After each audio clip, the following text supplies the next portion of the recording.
Halo semua, pada kesempatan kali ini nih kita akan mengulik materi mengenai konsep dan juga aturan jenis-jenis garis pada gambar teknik. Yuk kita perhatikan dengan sesama.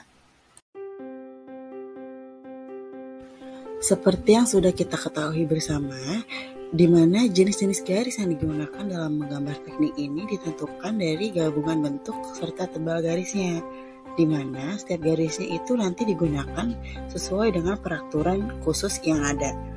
Berdasarkan ketebalannya, garis nanti akan dibedakan menjadi dua, yaitu yang pertama ada garis tebal dan yang kedua ada garis tipis. Mereka ini perbandingannya adalah 1:0,5, di mana ketebalan yang akan dipilih dari ukuran gambar dan berdasarkan deretan tebalnya ini sebesar 0,18, 0,25, sampai dengan 2 mm. Untuk menggambar teknik itu sendiri, kita dianjurkan tidak menggunakan ketebalan 0,18. Mengapa demikian? Karena nanti garis yang dihasilkan akan sangat tipis. Nah, biasanya ketebalan garis yang sering digunakan untuk menggambar adalah 0,5 dan juga 0,7. Selanjutnya kita akan membahas bersama mengenai ada apa saja sih jenis-jenis garis dalam menggambar teknik. Yuk kita dengarkan. Garis yang pertama ini ada garis tebal kontinu, di mana fungsi dan kegunaan pada garis tebal kontinu itu ada dua, yaitu yang pertama sebagai garis nyata gambar, yang kedua sebagai garis tepi. Berikutnya ada garis tipis kontinu. Nah, mari kita bahas mengenai fungsi dan kegunaan garis tipis kontinu yang ada banyak sekali. Dimulai dari garis-garis khayal berpotongan atau biasa disebut dengan imajiner. Yang kedua, garis tipis kontinu ini berfungsi sebagai garis ukur, garis bantu atau proyeksi. Yang ketiga, garis penunjuk. Yang keempat, ada garis arsir. Yang kelima, ada garis-garis nyata pada penampang yang akan diputar di tempat. Dan yang terakhir, ada garis sumbu pendek. Berikutnya ada garis tipis kontinu bebas, di mana bentuknya itu sendiri seperti gelombang ya teman-teman ya. Nah, untuk fungsi dan kegunaannya, dia ini sebagai garis-garis batas yang dipotong apabila batasnya bukan garis bergores tipis. Untuk garis tipis kontinu dengan zigzag, dia ini memiliki fungsi dan kegunaan yang sama dengan garis tipis kontinu bebas, di mana dia ini berfungsi sebagai garis-garis batas yang dipotong apabila batasnya bukan garis bergores tipis. Jenis garis berikutnya ini ada jenis garis gores tebal, di mana fungsi dan kegunaannya ini ada dua. Yang pertama sebagai garis nyata terhalang, dan yang kedua sebagai garis tepi terhalang. Berikutnya ada garis bergores tipis, yang mana dia ini memiliki tiga fungsi dan kegunaan. Yang pertama sebagai garis sumbu, yang kedua garis simetri, dan yang ketiga sebagai lintasan. Garis berikutnya adalah garis bergores tipis yang dipertebal ujungnya dan pada perubahan arahnya juga dipertebal. Nah, dia ini memiliki fungsi dan kegunaan sebagai garis pada bidang potong. Berikutnya ada jenis garis bergores tebal, yang mana dia ini memiliki fungsi dan kegunaan untuk menunjukkan permukaan benda kerja yang harus mendapatkan pengerjaan yang khusus. Nah, selanjutnya kita masuk kepada bagian jenis garis terakhir, yaitu garis bergores ganda tipis, di mana fungsi dan kegunaannya ini ada 5 bagian atau 5 fungsi bagian.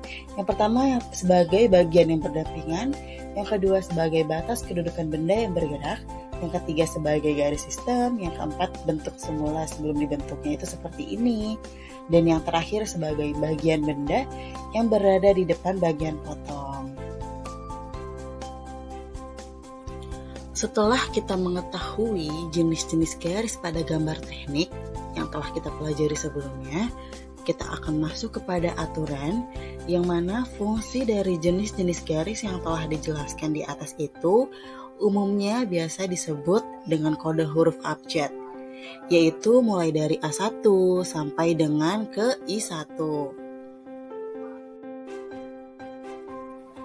Jarak minimum dari garis sejajar yang di dalamnya ada garis arsir tidak boleh kurang dari 3 kali tebal garis tertebal di gambar.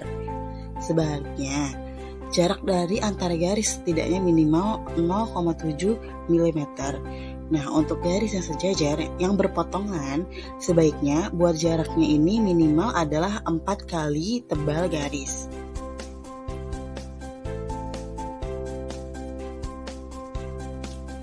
Kemudian, apabila jika garis-garis berpusat di suatu titik, garisnya tidak digambar berpotongan di titik pusatnya, melainkan garisnya ini berhenti di titik yang jarak antara garisnya ini hampir sama dengan 3 kali tebal garisnya. Dan apabila ada 2 garis atau lebih yang jenisnya ini berbeda namun saling berhimpitan, penggambarannya pun nantinya harus dilaksanakan dengan prioritas urutan yang sudah ditentukan sesuai dengan apa yang sudah saya jelaskan di jenis-jenis garis sebelumnya. Nah, berikut ini adalah urutan prioritas yang sudah ditentukan menurut aturan yang tertera. Yang pertama ada garis gambar, yaitu jenis A. Yang kedua, garis tidak terlihat atau terhalang, yaitu jenis E dan F. Yang ketiga ada garis potong jenis G. Yang keempat, garis tengah dan garis simetri jenis F. Yang kelima ada garis sumbu jenis I. Dan yang terakhir ada garis proyeksi jenis B.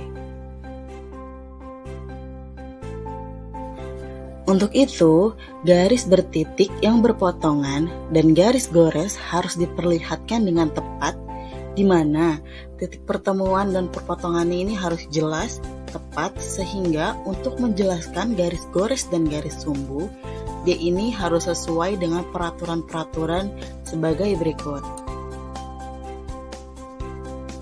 Yang pertama, garis gores dibuat awalannya dari garis, bukan jarak. Yang kedua, perpotongan garis gores tidak boleh diberi jarak dan harus menempel.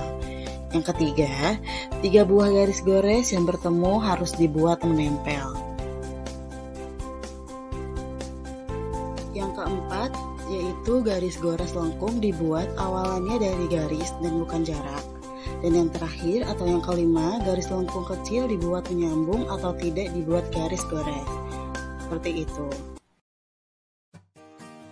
Itu saja materi kali ini yang dapat saya sampaikan. Kurang lebihnya mohon maaf. Selamat belajar teman-teman semua. Semoga apa yang saya sampaikan dapat bermanfaat. Sekali lagi, saya pamit. Wassalamualaikum warahmatullahi wabarakatuh. See you.